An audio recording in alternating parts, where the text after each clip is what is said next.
Hello students, solve करेंगे exercise 13.1 question number 5। A photograph of a bacteria enlarged 50,000 times attains a length of 5 centimeter as shown in the diagram. What is the actual length of bacteria? तो पहले यहां तक हम solve कर लेते हैं। Question है कि ये जो फोटोग्राफ दिया गया है वो एक बैक्टीरिया है जिसकी लेंथ जूम करने पर, कितना जूम करने पर, 50,000 टाइम्स जूम करने पर लेंथ बन रही है 5 सेंटीमीटर। तो बताओ कि इसकी एक्चुअल लेंथ क्या होगी। ठीक है, देखो जब इसको 50,000 टाइम्स जूम किया गया, एनलार्ज्ड किया गया, तब इस बैक्टीरिया की लेंथ बनी 5 सेंटीमीटर। तो हमें बताना है कि उसकी एक्चुअल लेंथ कितनी होगी। तो उसके लिए यहां हम लिख लेते हैं एनलार्ज्ड, जो हमें पहले गिवन है वही लिखेंगे। एनलार्ज्ड लेंथ ऑफ बैक्टीरिया, कितना एनलार्ज किया गया, 50,000 टाइम्स।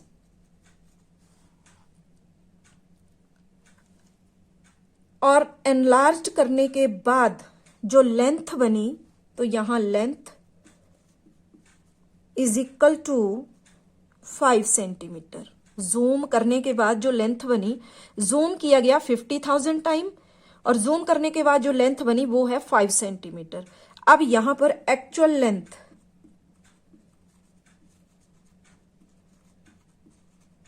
ऑफ बैक्टीरिया, तो उसके लिए हमने क्या करना है, length upon enlarged length of bacteria. ठीक है, लेंथ है यहां पर 5 अपॉन, यानी कि डिवाइड कर लेना है enlarged length of bacteria, that is 50,000 times.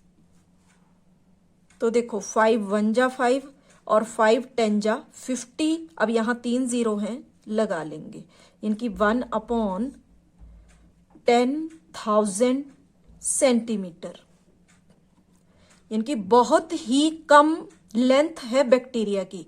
और हम जानते हैं कि बैक्टीरिया जो है वो बिल्कुल ही स्मॉलेस्ट होता है, जिनको नेक्ड आई से देखना इम्पॉसिबल जैसा होता है, इम्पॉसिबल ही होता है, क्योंकि बैक्टीरिया बिल्कुल ही स्मॉलेस्ट होता है, जिसको देखने के लिए हमें माइक्रोस्कोप की हेल्प लेनी पड़ती है। ठीक है, तो यहां देखो कितनी कम है उस एक्चुअल, उसकी बैक्टीरिया की एक्चुअल लेंथ। अब इसको डेसिमल में भी हम चेंज कर सकते हैं। यहां पर नीचे यहां 4 जीरो दी गई हैं, तो न्यूमिरेटर में दिया गया है 1, तो यहां पर हमें न्यूमिरेटर में 4 डिजिट छोड़ के, राइट साइड से 4 डिजिट छोड़ के डेसिमल लगाना है। तो यहां तो 1 दी गई है, एक ही डिजिट है, तो 3 डिजिट और बढ़ाने के लिए हम यहां 3 जीरो लगा लेंगे। ठीक है, अब हो गई टोटल 4 डिजिट यहां पर। तो 1 2 3 4, राइट साइड से 4 डिजिट छोड़कर हमने लगा दिया यहां डेसिमल, और डेसिमल से पहले यहां जीरो हम लगा सकते हैं, क्योंकि डेसिमल से पहले यहां कुछ भी नहीं है। तो यानी कि एक्चुअल लेंथ आ गई बैक्टीरिया की 0.0001 सेंटीमीटर।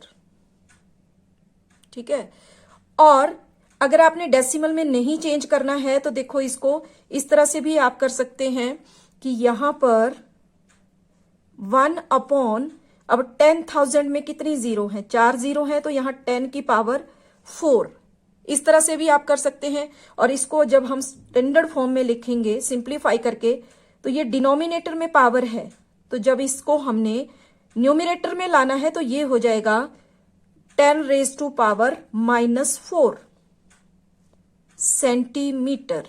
तो ये बन जाएगी उसकी बैक्टीरिया की एक्चुअल लेंथ। इस तरह से भी आप लिख सकते हो, या फिर 0.0001 सेंटीमीटर, इन दोनों में से एक हम लिख सकते हैं, 10⁻⁻4 सेंटीमीटर या फिर 0.0001 सेंटीमीटर। ये आ गई एक्चुअल लेंथ ऑफ बैक्टीरिया। अब आगे है, if the photograph is enlarged 20,000 times only, कि अगर इस फोटोग्राफ को ओनली 20,000 टाइम एनलार्ज किया जाए, यानी कि 20,000 टाइम इसको जूम किया जाए, तब इसकी एनलार्ज लेंथ क्या होगी, ये हमें बताना है। तो उसके लिए हम यहां पर इसको टेबल फॉर्म में भी लिख सकते हैं। कैसे लिखेंगे, यहां पर हो जाएगा हमारे पास, पहले टेबल बनाते हैं जिसमें एक में हम लिख लेंगे लेंथ। लेंथ मींस जो एनलार्ज जूम करने के बाद जो लेंथ बनेगी, और दूसरी यहां पर हम लिख सकते हैं एनलार्ज्ड लेंथ, कि कितने टाइम्स बैक्टीरिया के फोटोग्राफ को जूम किया गया, वो है एनलार्ज्ड लेंथ। और जूम करने के बाद जो लेंथ बनी वो यहां हम लेंथ में लिखेंगे। तो यहां हमने इसको एक टेबल की फॉर्म में चेंज कर लेना है। अब यहां पर जब जूम किया गया फर्स्ट टाइम इस फोटोग्राफ को, तो वो कितना था, 50,000 टाइम्स। तो 50,000 टाइम जूम करने के बाद उसकी लेंथ बनी 5 सेंटीमीटर। ठीक है। और सेकंड केस में फोटोग्राफ को एनलार्ज किया जा रहा है 20,000 टाइम। तब हमें यहां फाइंड करना है कि उसकी एनलार्ज्ड लेंथ जूम करने के बाद 20,000 टाइम्स जूम करने के बाद कितनी लेंथ होगी, ये हमें यहां पर फाइंड करना है। ठीक है। तो इसको हम लेट कर लेते हैं यहां पर x।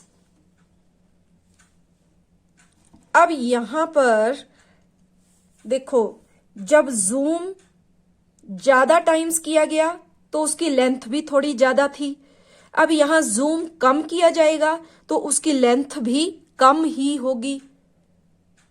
ठीक है। तो यानी कि दोनों क्वांटिटीज यहां पर, जब एक क्वांटिटी इंक्रीज हो रही है तो दूसरी भी इंक्रीजिंग ऑर्डर में होगी।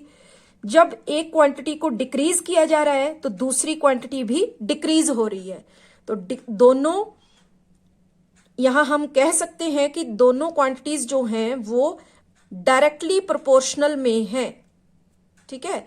यहां हम लिख सकते हैं कि here length and enlarged length are in direct proportion। और डायरेक्ट प्रोपोर्शन होने का मतलब क्या है कि इनके बीच की जो रेशो होगी, जैसे मान लो इसको हम बोल देते हैं x1 और इसको हमने बोल दिया x2, और इसी तरह यहां पर ये y2 y1 और ये y2।